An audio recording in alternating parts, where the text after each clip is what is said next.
everyone. Welcome back to the Change Your Mind podcast. I'm your host, Chris Ashley. As always, we explore personal development, spirituality, and science. We're going to go heavy into personal development today with a topic that's really important: how to create and sustain healthy relationships within your family.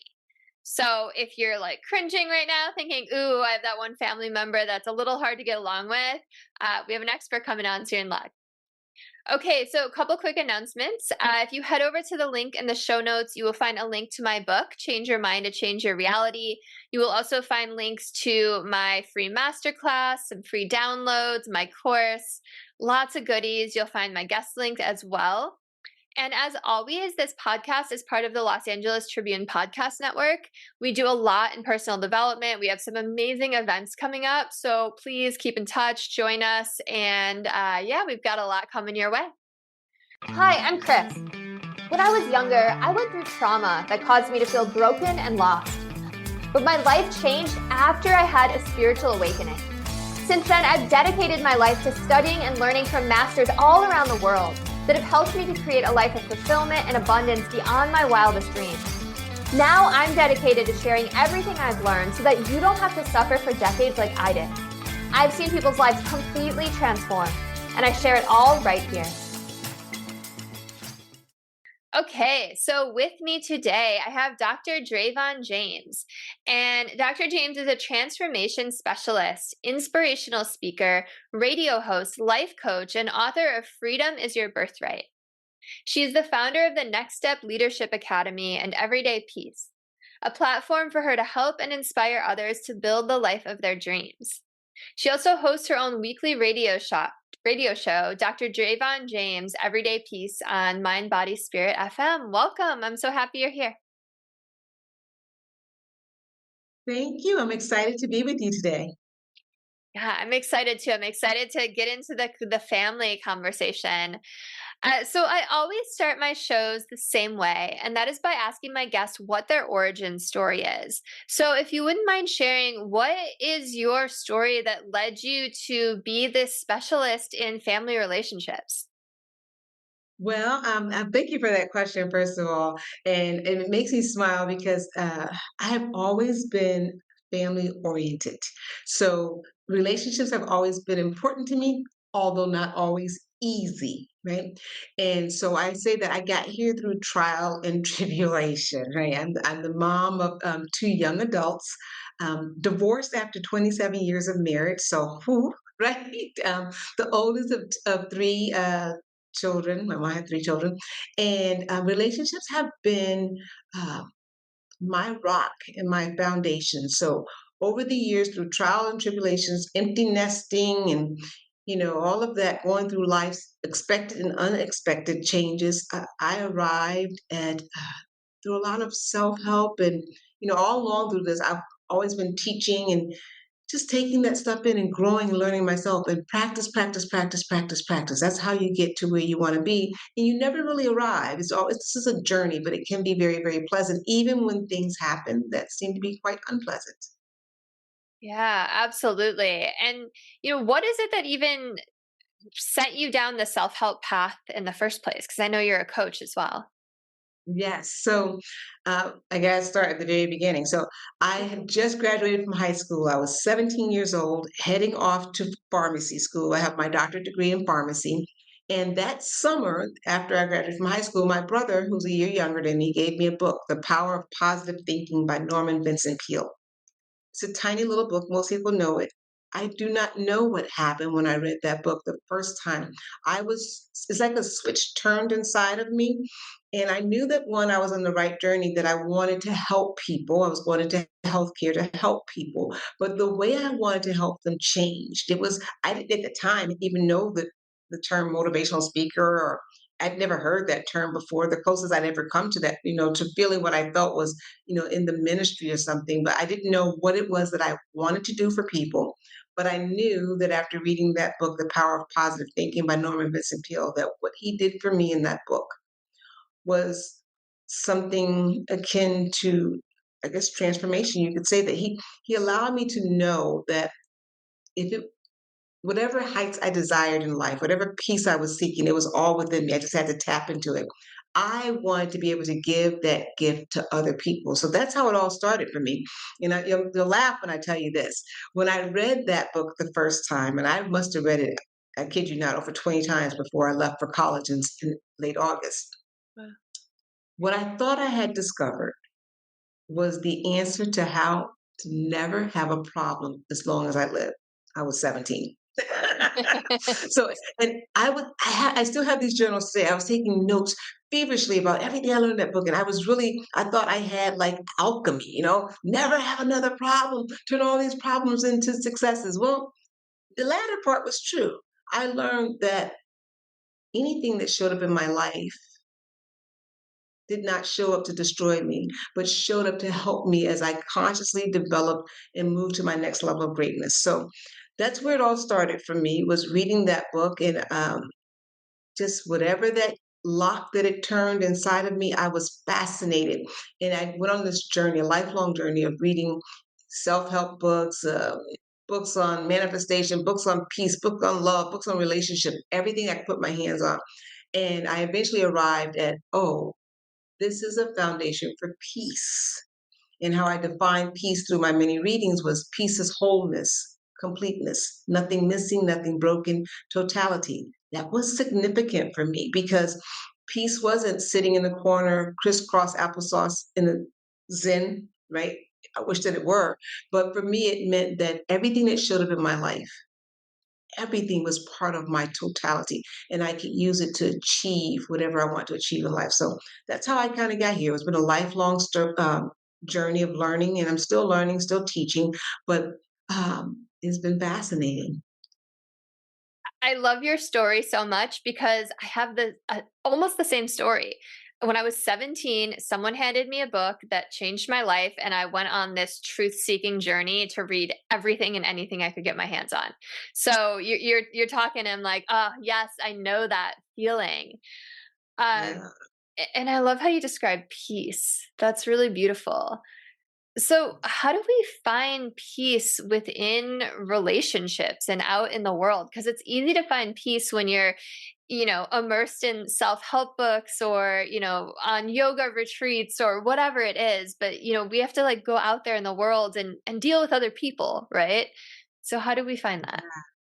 And that's the beauty of this too, right? I always tell people, you don't know if you've transformed if you're sitting in a test tube, right? You've got to be in the situation, and then you start using the techniques that you learn. So when I coach people, I tell people my story was I had to get myself together in a carpool line, right? Because when you're waiting for little kids to come out of school and you feel like your whole world is falling apart, and you have to kind of gird yourself up and you go back to your practices. And so I think the number one way to practice what you're learning is through developing daily habits, Mm. right? And habits are something that you can lean on. It's tangible. And if you don't wait till you get into the crisis to say, okay, now I'm going to put this into practice, right? You make it part of your day-to-day practice. One of them is listening, right? A number one skill that a lot of us don't do, right? We don't listen. It's not because we want to be rude, it's because we want to be prepared, and we want to see it's some kind of way. There's something going on in us that says, I'm engaged if I can come back with a great answer really, really quickly. So while the other person is talking, we're formulating, right? We're thinking, okay, yeah, yeah, yeah, okay, yeah, yeah, yeah. And we're getting this response together. But there's something beautiful that happens in the gaps, right? Which allows you just to breathe, to center yourself, right? And even if something has happened in that exchange, which triggers you in a negative way, you have that moment of just breath and self love. And through that self love, right, if we practice just slowing down and listening, through that self love, we're able to give that love. I said, I can see how you can see it that way. Something simple as that. And practicing that ongoing and even if you can't necessarily in that moment really see how they could see it that way, right? Just practicing that phrase. Ah, I can see how you can see it that way, right? Helps to improve relationships, helps to put the other person at ease. That little gap says, I'm listening. I'm not here planning my attack. So just habits, I think daily habits and learning little things that we put in our tool chest as we engage with other people. I like that a lot. And I think also another way of saying exactly what you're saying is people want to feel seen and heard, Yeah. right? I'm reading this book on NLP right now, and it's talking about. I think they actually say that phrase that you were saying in there. It's like it's coming at someone with empathy and being like before you even respond, being like trying to see their point of view, right? Yeah. Mhm. Yeah, it's And so good. Just taking that moment to acknowledge them. There's something that Maya Angelou said that people will remember, they may forget most of what you said, but they'll never forget how you made them feel, right? And that's true of us. If you think, I think back, I just said that, and my teacher from first grade, Mrs. Jones, I can remember how she made me feel one day, right? Like I was less than, I was different. And I can't remember the words that she said, but I remember that exchange that day, right? And, that's important, right? And I know she didn't mean to do that, right? I'm a little kid, I'm impressionable, but I try to remember that when I'm engaging with people, and we mess up all of the time, right? So another habit to have is I always say the second touch, right? Which is me going back and saying, you know what? I think I didn't say that the way I meant to say it, right? I'm gonna can I get a do-over on that? And being really, really comfortable with that and watching people like, oh, okay, that's okay. But this seeing their whole body language change, like, yeah, that didn't come out the way I want to say, because we mess up, right? We mess up a lot of the times. We're got a thousand things going through our head at any given time, so many things going on in our personal life and our health, everything. And in that moment, I like to say we lose consciousness for a moment, and we're just like, on autopilot. This is where practice and habits come into play, because sometimes when we can't necessarily pull it out of ourselves, the habit will just kick in, right? But when that doesn't happen, and it won't happen all the time, go back and get that second touch and say, you know what? I think I said something wrong or it didn't come out the way I want to say it. Can I say this again? And people are usually willing. They're like, oh, okay. So have that as a habit too. We're not going to be perfect in any of these relationships, and that's okay. I like that a lot because I was thinking about like intention as you were talking about that. And like you said, like sometimes we're just busy. We have a million things on and we have really good intentions, but the way we're impacting someone might not be in alignment. So I think you can even come back and do that like days later, weeks later, months later, right? It doesn't have to be immediate. Because sometimes, I don't know, like sometimes you kind of pick up on it later. You're like, oh, that thing didn't go as I wanted to, right? Yeah, and just give you, these things happen in my everyday life. I'm at work today. We have a new person I've never seen before walking around my department, and I saw her at least 5 times from 7 o'clock in the morning. And each time I was engaged in something else, but she was near enough for me to stop. And around 2:45, I stopped and I said, my name is Dr. Such and Such, and I'm so sorry. I've seen you several times today, and I've been otherwise engaged. I'm glad you're here. What's your name? What's your role? And I could tell when she's like, "Oh my gosh, she's acknowledging me." But so I felt like, that was me going back and saying, "Hey, let me get a do-over on this. I've seen you several times today, and I haven't stopped for whatever reason to introduce myself and to greet you properly. I've been here for several hours. You know, I apologize for that, but I'd love to meet you and find out more about you." And then I had another colleague which said something to me maybe like a week ago. She shared something with me, and I immediately went into giving advice mode. She didn't ask me for any advice. She may have just wanted me to listen. And Yeah. so over the weekend, I thought about that and I texted her and I said, hey, I want to say that I went straight into advice mode. Please forgive me. And I hope I wasn't offensive. And she texted me. I said, no, no, no, I needed that. But just as you said, it doesn't have to be immediately. We all know we go back and replay things in our mind. And for our own comfort, this is selfish, but it's self love. For our own comfort, to put our mind at ease, take that quick moment, reach out and say, I was thinking about this. And I hope I didn't do this. I didn't mean to. Get it off your mind, get it out in the open. I'm just like so struck by your kindness and compassion, and it's just coming through in your stories, and just how seen and I don't know, cared for that coworker must have felt when you went over and said, "I've seen you so many times, but I want to meet you." right? Mm. That's just you must have made her feel so special.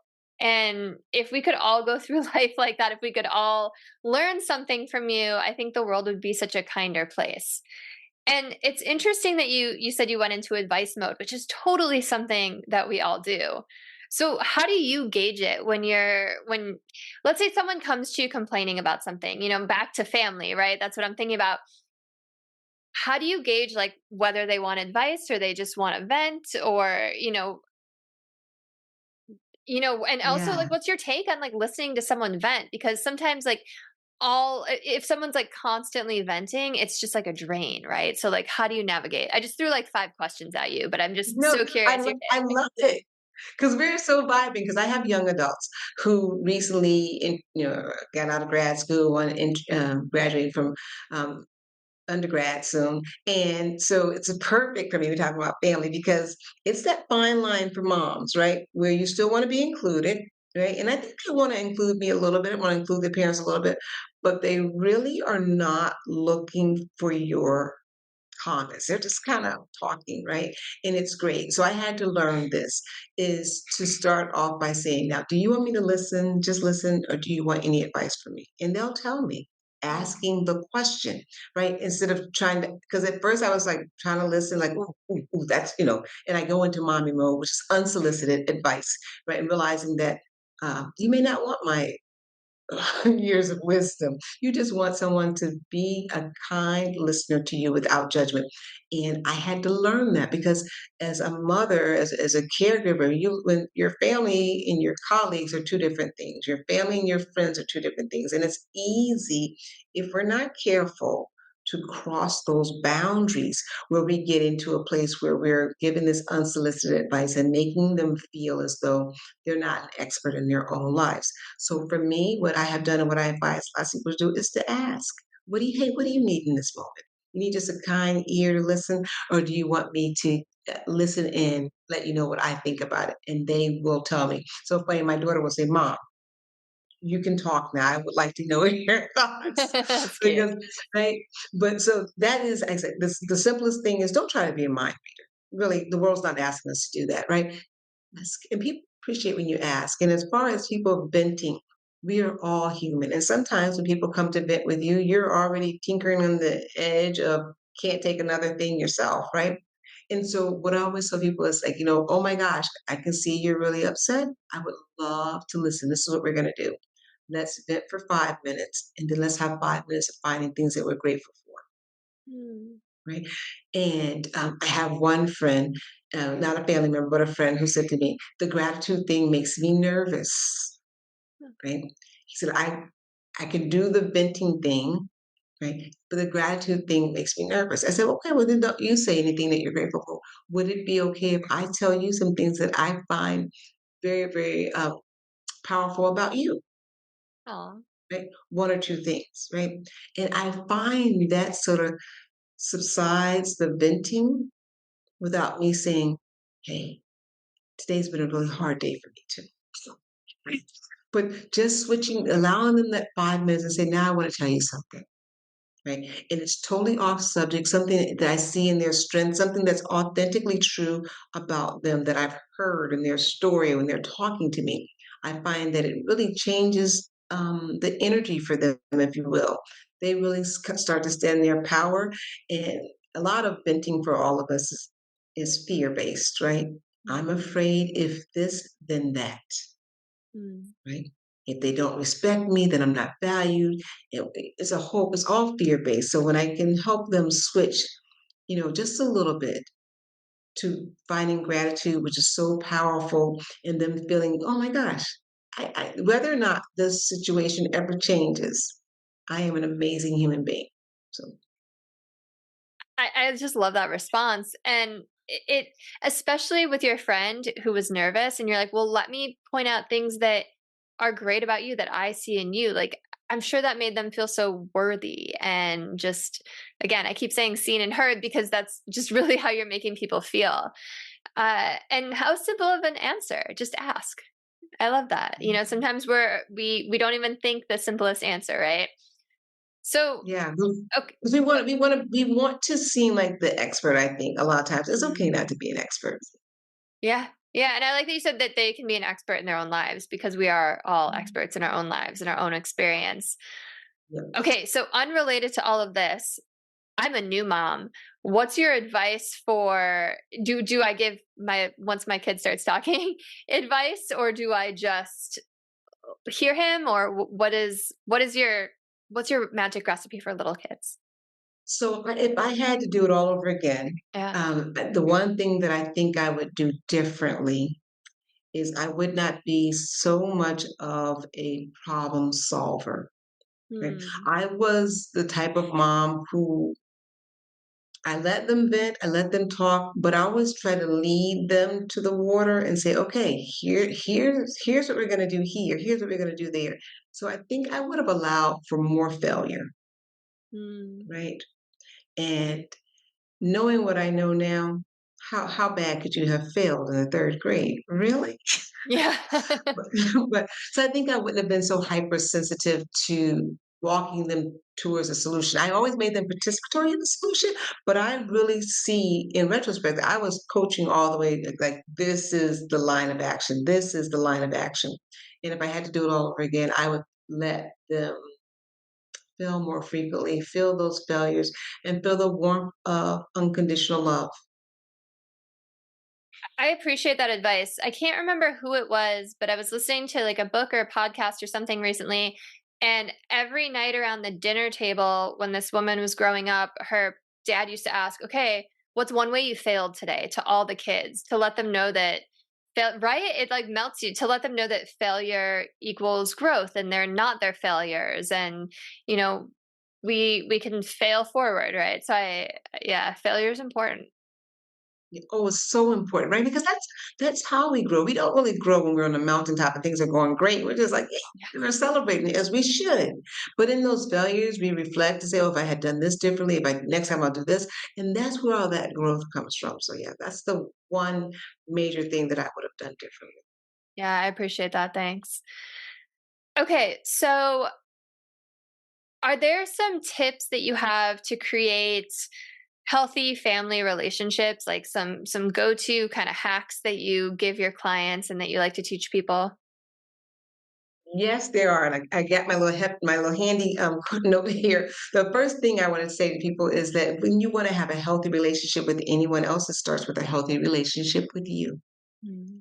Self awareness is key. It's not cool. I know we don't want to spend all that time on ourselves, but understanding what makes us tick, right? Just without any judgment, just, oh, I see that makes me a little agitated. I see that makes me feel overwhelmed, or whatever it is in you, paying attention to that, paying attention to what happens to work you out of that space, and just the opposite as well. What makes me smile? What am I smiling at? Once we become very self-aware of ourselves, we then become more aware of other people, right?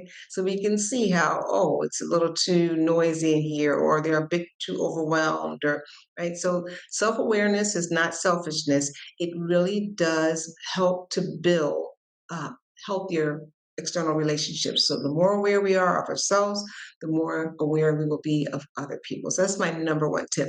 Number two is seeing things from others' perspectives.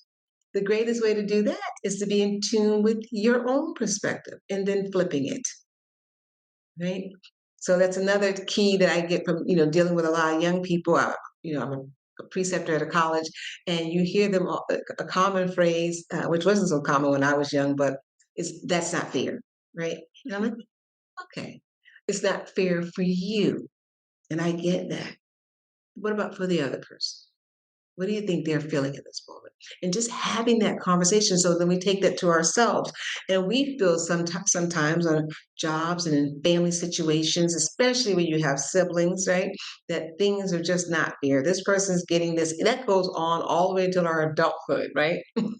The grandma's watching, spending more time with these set of grandchildren, not that set of grandchildren, just all these things. So practice seeing it from the other person's perspective. What do they see? What is it that they possibly could need that you don't necessarily need that would make the situation necessary for them? Right? that other person's perspective it will be foundational for stopping an argument or disagreement before it even happens. Right? Hmm. When we have that habit always, and again, these are habits. We don't want to wait till we get right in the thick of things to try to see something from a person's perspective. It may be a little hard, right? But if we just develop those habits, like when we're getting along really good and things are going really great, see how they may see that. It's a little bit different. Why is that? Why is that a happy situation for them? What's their perspective on this, right? So that's important. And then there is a judgment-free, open conversation. Right? Communication that is judgment free and making deliberate space for that, especially in families. I love when you said that around the family, around the dinner table. It was also a great place in my household, excuse me, to have open dialogue, right? And it's also freeing when people are eating and they're a little bit more relaxed, just to open up conversation without the, raising the eyebrow or trying to correct, just listening, right? And adopting phrases that encourage non judgment. And one of my favorites is, oh, I can see how you can see it that way. Mm. Oh, that's interesting. Tell me more, right? Curiosity is a great way to reduce judgment, right? And naturally, we are curious, right? Because we say things and we make it sound so condescending and negative. I can't believe this person would do that. What were they thinking? That's curiosity, right? That's all that is. Now let's take the edge off of it, right? Say, oh, yeah, it's interesting. I wouldn't have done it that way.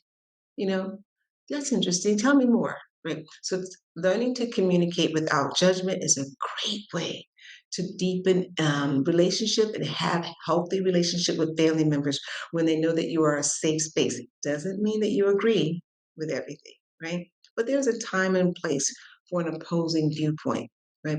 But not during that open communication. It's all right unless you think there's going to be immediate danger. It's all right to go back a week from that. See, I was thinking about that conversation we had last week and I had something I wanted to add. Could I tell you? Would it be okay? You're asking for permission. Again, another tip for having healthy relationships is practicing authentic and sincere forgiveness. This is so very important. Whether we want to be offended or not, there are going to be things within a family dynamic that are going to be hurtful, disappointing, and just downright, to use the phrase, unfair, right? But if you go back to self awareness, if you go back to seeing things from other person's perspective, if you go back to a non judgment zone, you can get to sincere forgiveness. Sincere forgiveness doesn't mean that I agree. It simply means that I don't choose to harbor resentment towards you. Right? I don't choose to do that, right? Even if we never come eye to eye on the issue, I don't choose to harbor resentment towards you. I think it was Nelson Mandela said that, it's like drinking poison and expecting the other person to die, right? And it's you that's killing you with unforgiveness. But the death of you is also ruining that relationship and has the potential to fester, to work through the whole family like yeast and ruin lots of relationships and cause division. So that sincere, authentic forgiveness, I can't tell you how important that is to get to that place where I may not agree, I may still wish you'd never done it, but I am consciously choosing to let go of resentment. It takes a while, it's not easy, but it takes a while to get there. And then creating opportunities for laughter, It's a right? good one. And smiles. Yeah, that's so important in families that you can just kick back and just laugh about the silliest things. Kick back and just have a, this is a no, in my family, we used to have a no heavy conversations period, right? No heavy conversations. I mean, you couldn't talk about job problems, you couldn't talk about school problems. All we could talk, we daydream and we'd make up songs and all that kind of stuff and act silly because that is what bonds you. You need that. You need to go back and say, oh, remember we were playing this game together, we were playing that game. You'll need those fun times to help cushion for the other times that are coming. And we cannot stop the unwanted from happening sometimes. It's going to happen. We're all human, right? But if we have that good fun stuff to go back to, right? Those are those memories that you can go back and say, yeah, I actually really do like this person, and these are the things that I like about them. That's another like bonus thing that I didn't write on my little card here. But remembering what you like about somebody is so very important. And so I mentioned that I had journals from when I was 17 years old. I am a journaler. I write down things. And I encourage people to do that. Like, write down what it is that you love about your son, or you'll need it when they become teenagers, trust me. And you'll need these wonderful memories. And I encourage my kids too. It's like, Mom's not horrible. Write down some of the wonderful things that you like about me. Here, I can give you some suggestions. Right? But do those kind of things, make it fun so that you know that when people disappoint you, you don't define them by that Mhm. event, right? It could be, there's a lot more to a person than that. And then being vulnerable. You and I, in a relationship, in a family, we have got to decide to be open and vulnerable. Right? That means, you know, of course, we want to have healthy boundaries, but that means being honest with our emotions, being emotionally intelligent, and being able to say, "This hurt. I know you love me, but it hurt." You know, I feel scared when you behave this way. Okay? As I tell my kids all the time, when the teacher calls me, I get scared. And here's why I get scared. Because in my mind, I'm thinking that, oh my gosh, if you did this in the third grade, what were you doing in the fourth grade? What are you doing? I said, I know it's irrational. I know it's irrational. I know you're a great kid, but that's why mommy sometimes yells. And explaining that so that they can go back and say, Mom, I think you're being irrational. I said, "No, I think you're right. I think we could just live in this moment. Right? I think we could just, even with our spouses and our cousins and we're all telling ourselves a backstory, right? We do that. We tell ourselves our own story and being open with that and saying, hey, this is the story that I'm telling myself about this. Correct me if I'm wrong. Does this mean this? Most 9 times out of 10, they'll love that you said that. Like, no, how could you get that from that? Right? That's being open and vulnerable. And oftentimes that is the scariest part of being in relationship because we do want to guard part of ourselves as a way of protecting ourselves. But we have to remember that these are people that we've either chosen to do life with or the universe has chosen that we will do life with. Right? Vulnerability will be necessary. So those are some tips that I put together for our talk today, and I hope that they'll be helpful for people. I hope they're easy too. I try to make everything very, very easy. Yeah, I mean, everything you said is just so profound. And I think that, listeners will really be able to take those away.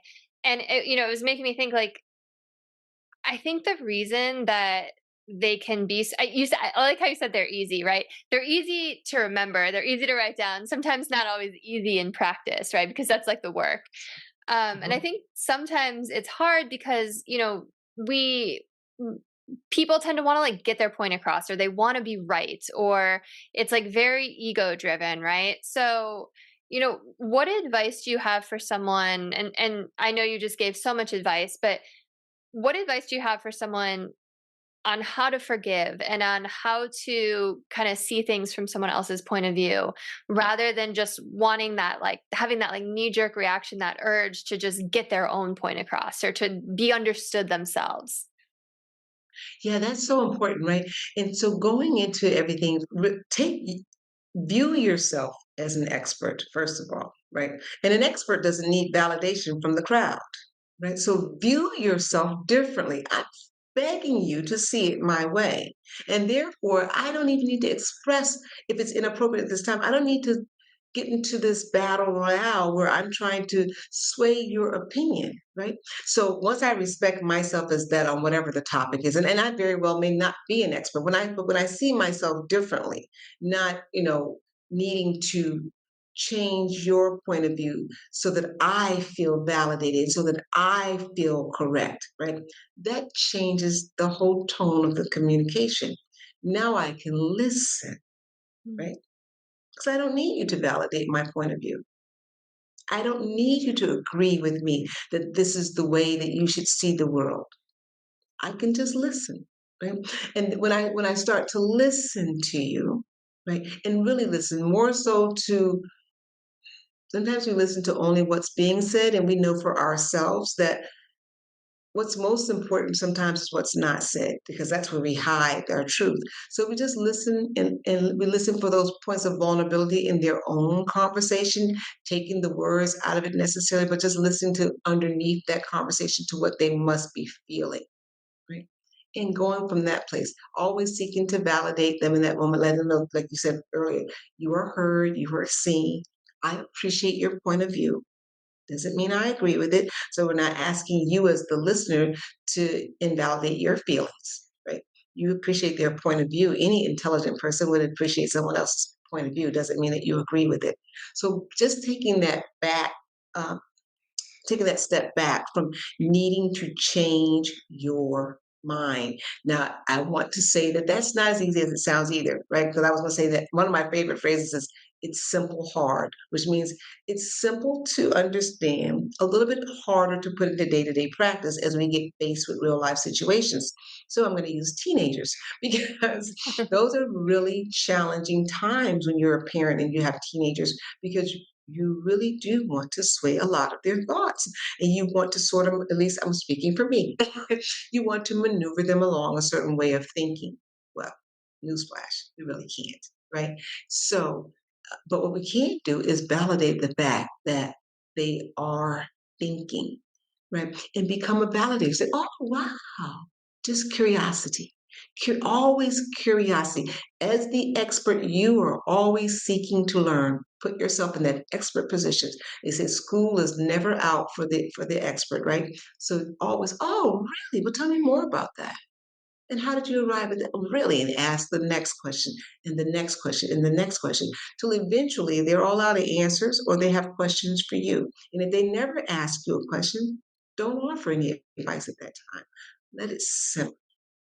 You think about it for a while and then come back at a softer, more tender, more a time when they're more receptive to say, hey, talking about that, I've been giving some of your viewpoints some thought. Now, how validating is that? Yeah. That is really validating that somebody said something that they know you didn't agree with, and you've been thinking about their viewpoints. Right? That'll help. That'll help with that knee jerk response of, I gotta say this, I gotta say that. Really, in that moment, know that their surface is probably not as porous as you would like it to be. They're not able to receive that, right? So you want to save that so that you can maybe come back to it when the surface is more can absorb that. Yeah, I love that idea of going at it with curiosity. And I love the idea of asking questions, like you were saying, tell me more, because they're going to keep opening up to you and they're going to know that they can talk to you and that they're not going to be met with judgment. I'm just like loving your advice. And, like you said, form a habit. Like I can't wait to start implementing some of this in just my own conversations with people. It's just, I feel like it's life changing when you flip your perspective about how you interact with people. Okay, so here's a tricky question. How do you deal with those toxic family members? The ones that maybe a parent, maybe a sibling that you can't just cut out of your life, but the interactions are very toxic. What's your advice for those? Oh, yeah. So when I think about, Thanksgiving, dinner, there's always that one person that comes up that wants to remind you of all your past mistakes and failures in front of somebody, just make it very, very uncomfortable for you. So the first thing is remember, you don't fight fire with fire. Mm. All that does is cause a bigger blaze, right? And this is a real life story for me. I was lecturing in upstate New York and came face to face with a bear and got out of my car. There was the bear, there was me. And all I could remember in that moment was somewhere in my reading over the years, I remembered that when you come in contact with a wild animal, always make yourself small so that they don't feel as though you're attacking them, right? Mm. And so I said, well, don't make eye contact. And I stood there and I don't remember what was going through my mind, except for I thought I was going to be the end of me at that moment. But I stood there in that moment. I cast my eyes downward. Um, Eventually, the bear just moved away, and I ran like the Dickens into the building. But this is sort of the way I deal with, and I advise people to deal with toxic family members. We will not engage head to head. I won't give you that opportunity, right? I will affirm you for. I will deliberately look for good in you. Mm. If in this event you choose to bring up all of my past failures, what does that tell me about you? You have an excellent memory, and I will focus on that. And I will applaud you for your excellent memory. I will applaud you for being an excellent storyteller and a historian for this family. Okay? I will never go head to head with you because in that moment I'm triggered, right? Because you were pushing my buttons. So I have to have the habit of looking for it. Is there anything I can use here, right? To change this situation, this environment, so that it takes the negative focus off of me, off of my kids, off of my goodness. Every time you come around, Bill, I'm always amazed at how good your memory is. Have you ever thought about, our family history? People say, it gets lost because we don't write it down. I switch that. I look for something to be grateful for in that moment. Gratitude works. But and it is a human tendency, I will tell you, this takes practice. It is a human tendency. The ego, the brain, there's a part of the brain that seeks to protect us even from things that are not really that dangerous, but it sees all of it as a threat to our survival. And it stands up and says, aha, you want to fight. But in that moment, that fight, even if we seem to win that argument or become or subdue that toxic person with more toxicity, take stock in how you feel. It Mm. has depleted you, right? You're not in your happy space. You may have got a win, but at what cost to you? So we'll take our win the other way, right? They'll never see it coming. And that's how everything with gratitude. And that takes practice. So start practicing now when you hear people talk. Listen to, oh, what's great about this person? Oh, my goodness. Right? And spotlight that. Become a spotlighter of that. You're looking for the good in them. And that's how you will eventually subdue them. What great advice. And anyone hearing some kind of compliment or something kind spoken to them is immediately disarmed, right? So chances are they're going to come down and, not be so heightened themselves. Mhm. I just love everything you've shared today. Is there anything that we haven't talked about that you think would be really helpful for listeners to hear when it comes to relationships? Well, one thing we have talked about, but I think it's worth mentioning it again, Yeah. is one, we have these relationships, family relationships we're focusing on today, are so very precious. We don't know where they're going to go. They're going to take a life of their own and grow. But from there, this is our academy, our school for life, right?